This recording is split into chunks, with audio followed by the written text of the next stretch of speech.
James and I met at the University of San Diego. And we met there my sophomore year, her freshman year. At the time, the girl who would end up being one of my roommates had a crush on him because he was her orientation leader. So she said, my orientation leader is really, really cute, you should see him. She brought me back over to their living area and I got to meet all of her friends, her new friends, and Kat was one of them. I did see him and I thought, he's really, really cute. And we didn't quite hit it off right away. At the time, I was actually dating somebody else. That guy and I broke up.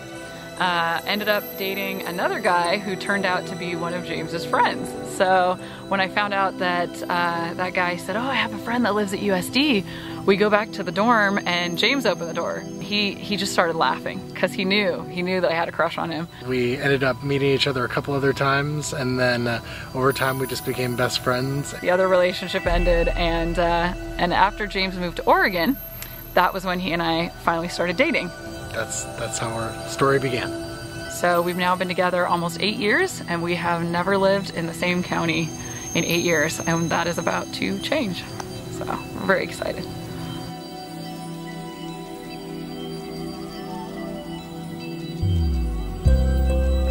So our first date came, I think, 5 years later. In Oregon during a snowstorm. Very long wait. James had finally decided that he couldn't live without me, so he flew me up to Oregon. Really long wait, because I think we both knew that we loved each other.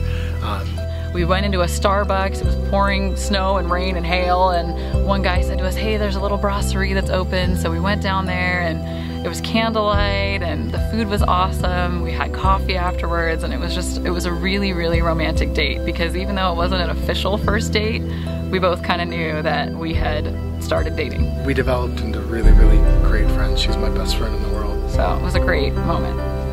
And the rest is history.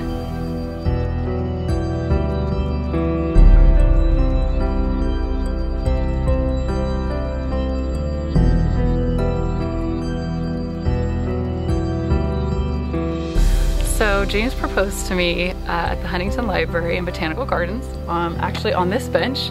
We got here at around, I think, 11 o'clock. We started walking around, and I knew that I needed her up here. I had kind of planned this area at around 12:15, because our families would be here at 12:30. He was really nervous, and I could see him kind of looking around, waiting till it got clear, and he looked at me and he said, do you remember our first date here? And I said, yeah. And he said, do you remember what happened? And I said that I remembered we couldn't get into the tea room and we couldn't get the scones, and he went and got them for me.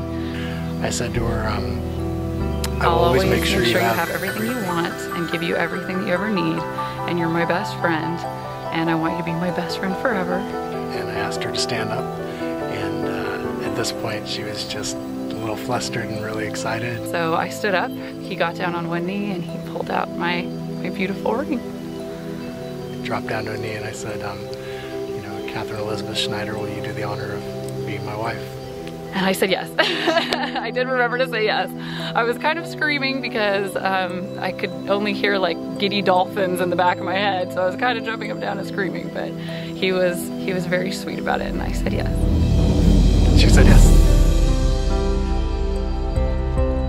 I love James because I love his sense of humor. I love his analytical spirit. I love the fact that he really has great perspective on everything and really brings out the best in me. When we're out with friends, I never have to babysit him. He always is the life of the party on his own. He's a great storyteller, and he loves to play off of me and tell stories. He's a little competitive, but we both are, so that works out well. We host a mean board game night. But I just love his personality and the way he loves me.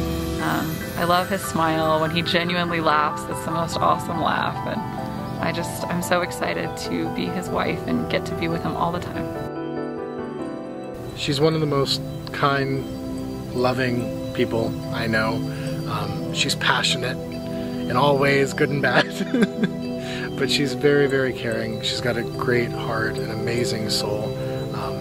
She really is my best friend. She really does make me a better version of me every single day, and I'm lucky and blessed for that, and I hope I can do the same for the rest of our lives together.